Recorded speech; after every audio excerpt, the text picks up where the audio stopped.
Mother's kitchen ব্লগে তোমাদেরকে জানাই অনেক স্বাগত। তো বন্ধুরা, তোমরা কেমন আছো? আমি তো বেশ ভালোই আছি। আর আজ আমি তোমাদের সাথে শেয়ার করব গোটা পটলের তিল পোস্তের একটা রেসিপি। তো চলো দেখে নেওয়া যাক রেসিপিটা। তার জন্য এখানে বেশ কয়েকটা বড় সাইজের পটল নিয়ে নেওয়া হয়েছে। পটলগুলোর কিন্তু খোসা খুব ভালোভাবে ছাড়িয়ে নিতে হবে।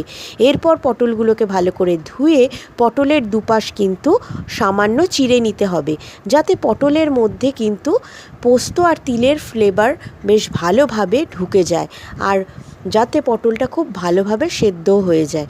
এরপর আমরা কিন্তু শিলে বড় চামচের 3 চামচ পোস্ত আর বড় চামচের 3 চামচ তিল কিন্তু বেটে নেব।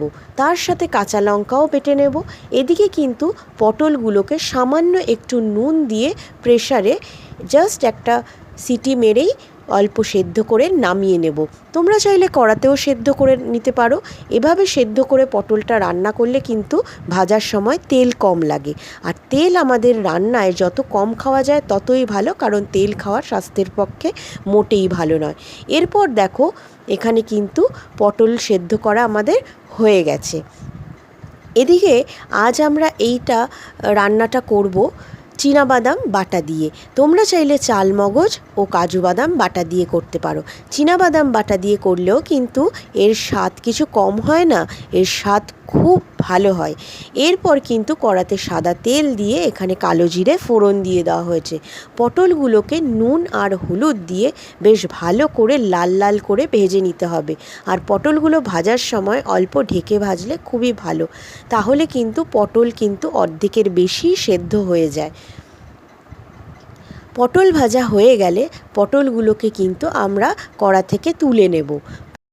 তোমরা যারা পটল খেতে একদমই পছন্দ করো না, এই রেসিপিটা কিন্তু এইভাবে একবার বানিয়ে দেখবে, অবশ্যই তোমাদের ভালো লাগবে।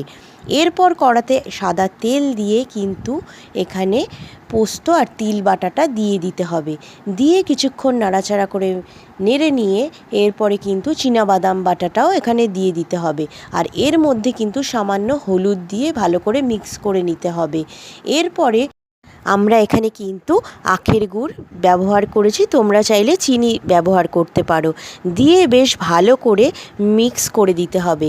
মিক্স করে দেওয়ার পর ভেজে রাখা পটলগুলো কিন্তু এই তিল পোস্তর মধ্যে দিয়ে দিতে হবে। দিয়ে বেশ ভালো করে নাড়াচাড়া করে নেওয়ার পর কিন্তু এর মধ্যে জল দিয়ে দিতে হবে, যাতে পটলটা খুব ভালোভাবে সেদ্ধ হয়ে যায় আর পটলটা একটু জুসি ভাব হয়ে যায়।